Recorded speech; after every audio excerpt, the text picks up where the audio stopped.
മുതലപ്പുഴയിൽ തുടർച്ചയായി ഉണ്ടാകുന്ന അപകടങ്ങൾ ഒഴിവാക്കാനായി സർക്കാരിന്റെ ഇടപെടൽ. മണൽ നീക്കി പുഴയിലെ ആഴം കൂട്ടുന്നതിന്റെ നടപടികൾ പുരോഗമിക്കുന്നു. മത്സ്യത്തൊഴിലാളികൾക്ക് സുഗമമായി മത്സ്യബന്ധനം നടത്താൻ പുഴയുടെ ആഴം 5 മീറ്റർ വരെ കൂട്ടും. കഴിഞ്ഞ ഒന്നരയാഴ്ചയായി കനത്ത മഴയെ തുടർന്ന് മണൽ നീക്കം തടസ്സപ്പെട്ടു. എന്നാൽ മുതലപ്പുഴയിൽ തുടർച്ചയായി ഉണ്ടാകുന്ന അപകടങ്ങൾ ഒഴിവാക്കാനായി സർക്കാർ ഇടപെടൽ ശക്തമാക്കി. ഇതിന്റെ ഭാഗമായി 4 വലിയ എസ്കലേറ്റർ ഉപയോഗിച്ച് മണൽ നീക്കി പുഴയിലെ ആഴം കൂട്ടുന്നതിന്റെ നടപടികൾ പുരോഗമിക്കുകയാണ്.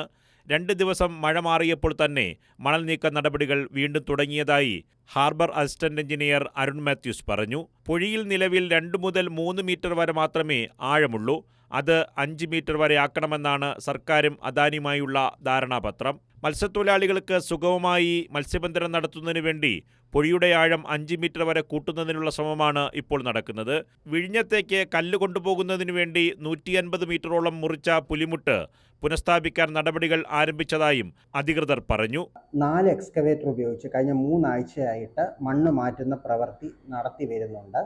ഇടയ്ക്ക് മഴയൊക്കെ വന്നു, അത് കുറച്ച് അഫക്റ്റ് ചെയ്തിട്ടുണ്ട്. ഇപ്പോൾ ജൂൺ 11 വരെയാണ് ഈ അദാനി ഗ്രൂപ്പുമായിട്ടുള്ള MOU, അതായത് ധാരണാപത്രത്തിൻ്റെ കാലാവധി. ഇതിനുള്ളിൽ ഇവർ ഈ കരാർ പ്രകാരമുള്ള ആഴം മെയിൻറ്റെയിൻ ചെയ്യാൻ ബാധ്യസ്ഥരാണ്. ഈ ഒരു ആഴം അച്ചീവ് ചെയ്തില്ല എങ്കിലും, ജൂൺ 11-നുള്ളിൽ അച്ചീവ് ചെയ്തില്ല എങ്കിലും ഇതിന് ശേഷം കരാർ കാലാവധി നീട്ടുന്നതായിരിക്കും. സർക്കാരിൻ്റെ ലക്ഷ്യം ഈ ഒരു മത്സ്യബന്ധന യാനങ്ങൾക്ക് സുഗമമായി യാത്ര ചെയ്യാനുള്ള ഡെപ്ത് അച്ചീവ് ചെയ്യുക എന്നത് മാത്രമാണ്. നിലവിൽ ജൂൺ 11-ന് അദാനിയുടെ എഗ്രിമെന്റ് കാലാവധി അവസാനിക്കുമെങ്കിലും പുലിമുട്ട് പഴയ രീതിയിൽ പുനഃസ്ഥാപിക്കുന്നതുവരെ കാലാവധി നീട്ടി നൽകുമെന്നും ഹാർബർ അസിസ്റ്റന്റ് എഞ്ചിനീയർ വ്യക്തമാക്കി. കൈരളി ന്യൂസ്, തിരുവനന്തപുരം.